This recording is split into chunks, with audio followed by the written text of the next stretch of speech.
Sa pagkakataong ito ay ating pagsasama-samahin ang ating mga natutunan sa ponolohiya at morfema upang makabuo tayo ng pangungusap o tinatawag nating syntax. Pero bago ang lahat, nais ko munang ipakilala ang aking sarili. Ako si Ginoong Kim Philip G. Enriquez, ang inyong tagapagtalakay ngayong araw. Ang syntax ay ang kombinasyon ng mga salita upang makabuo ng mga parirala at ang pagsasama-sama ng mga pariralang ito upang makabuo ng pangungusap. Sa syntax, meron tayong tinatawag na sugnay. Ito ay libon ng mga salita na may paksa at may panaguri. Sa sugnay, meron tayong dalawang uri. Ang sugnay na makapag-isa, sugnay na di makapag-isa. Sa sugnay na makapag-isa, nagtataglay ito ng buong diwa. Samantalang ang sugnay na di makapag-isa ay hindi nagtataglay ng buong diwa. Meron tayong parirala. Ito ay libon ng mga salita na walang paksa at wala rin panaguri. Wala rin itong buong diwa o kaisipan. Samantalang, ang pangungusap ay libon ng mga salita ay nagpapahayag ng isang buong kaisipan o pangungusap. Halimbawa, ang damit ko ay maganda. Ito ay pangungusap na nagpapakita or nagpapahayag ng isang buong kaisipan. Sa pangungusap, meron tayong pangungusap na walang paksa. Una, panawag. Halimbawa, itay, inay. Ito ay masasabi nating pangungusap, ngunit wala itong paksa. Ikalawa, nagsasad ng damdamin. Halimbawa, aray. Pa, nag-uutos. Halimbawa, takbo.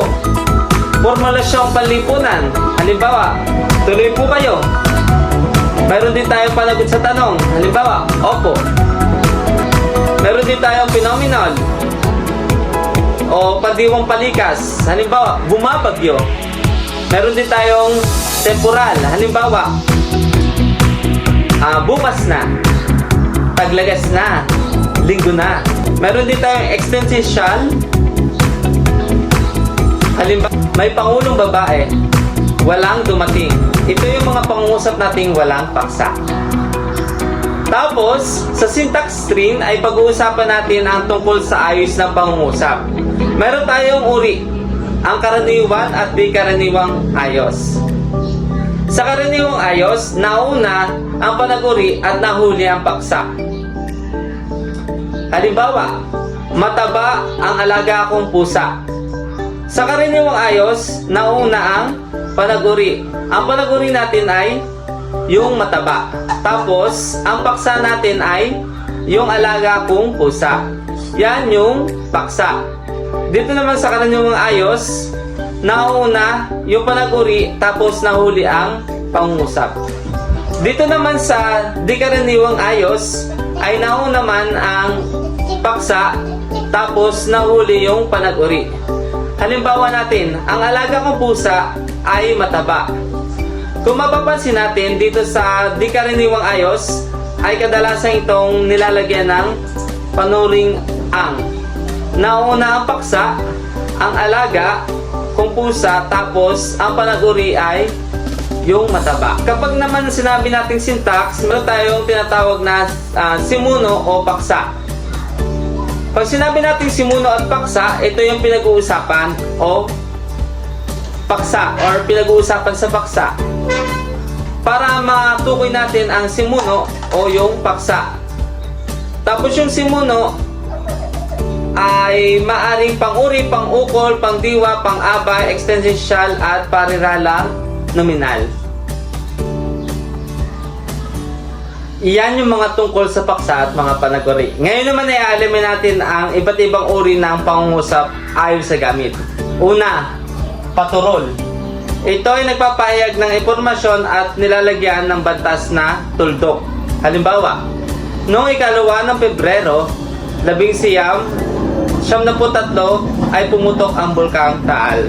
Iyan yung halimbawa ng buong salita. Mayroon din tayong pautos. Ito ay nagpapahayag ng pang-utos o pakikiusap na karaniwang nilalagyan ng kuwit at nagtatapos sa tuldok. nilalagyan ng panlapi ng paki or pakiusap, or para ito ay nagpapahayag ng pakikiusap. Halimbawa, Jose, pakikuha naman ng baso. Makikiraan nga, tumakbo ka na. Iyan yung mga halimbawa ng photos. Meron din tayong patanong. Ito yung nag-uusisa o nagtatanong at ginagamitan ng pandiwang pananong. Halimbawa, anong oras na ba? Kailan ba matatapos ang mga gawain? Iyan yung mga patanong. Meron din tayong padamdam. Ito ay nagpapahayag ng masidhing damdamin at nagtatapos sa tandang padamdam. Halimbawa, salamat po, Diyos ko. Naku po, nanalo ko. Yan yung mga halimbawa ng padamdam. Yan yung iba't ibang uri ng pangungusap ayon sa gamit. Kasunod na alamin natin ay ang uri ng pangungusap ayon sa anyo. Una, merong payak. Ito ay nagpapahayag ng isang diwa. Maaring tambalan ng simuno at panag-uri at pinag-uugnay ng ang. Halimbawa, megastar si Sharon. Ang pangungusap na ito ay nagpapahayag ng isang diwa. So, isa pang halimbawa, mga awit si Sharon at Bea. Meron tayong tambalan, simuno, si Sharon at si Bea. Pero nagpapahayag din ito ng isang diwa. Sunod na halimbawa, artista at mga awit si Sharon at Bea. Dito naman ay meron tayong tambalang panag-uri ang artista at mga awit, ngunit nagpapahayag pa rin ito na isang diwa. Meron tayong tambalan. Ito ay nagpapahayag ng dalawang diwa na pinag-uugnay ng at, ngunit, dadapwat at subalit. Ito ay mga pangungusap na mayroong dalawang sugnay na makapag-iisa. Halimbawa, megastar si Sharon at international star naman si Leia. So dito meron tayong sugnay na makapag-isa. Una, megastar si Sharon, tapos ginamitan natin ng pangatnig na at yung pangalawang sugnay na makapag-isa, international star si Leia. Sunod na halimbawa, may kapansanan siya, subalit napaglabanan niya ang pagsubok sa buhay. Dito meron tayong sugnay na makapag-iisa. Una, may kapansanan siya, ginamitan natin ng pangatnig na subalit. Yung pangalawang sugnay natin ay napaglabanan niya ang mga pagsubok sa buhay. So, halimbawa, isa pang halimbawa, matanda na siya, subalit malakas pa ang tuhod niya. Meron tayong dalawang sugnay na makapag-iisa. Ang una, matanda na siya. Tapos, ginamitan natin ng pang-uring subalit. At yung ikalawang sugnay na makapag-iisa ay malakas pa ang tuhod niya. Meron din tayong hugnayan. Binubuo ito ng sugnay na makapag-isa at sugnay na di makapag-iisa. Ginagamitan ito ng pangatnig na kung, dahil, ng, kaya, sapagkat. Halimbawa, kilalanan natin ang katangian ng ating bansa nang may pagmalaki natin ito. Meron tayong isang sugnay na makapag-isa. Yung kilalanin natin ang katangian ng ating bansa, yan yung ating sugnay na makapag-isa. Tapos ginamitan ng pangatig ng nang. Tapos ang sugnay nating di makapag-isa, may pagmalaki natin ito. Yan yung halimbawa ng hugnayan.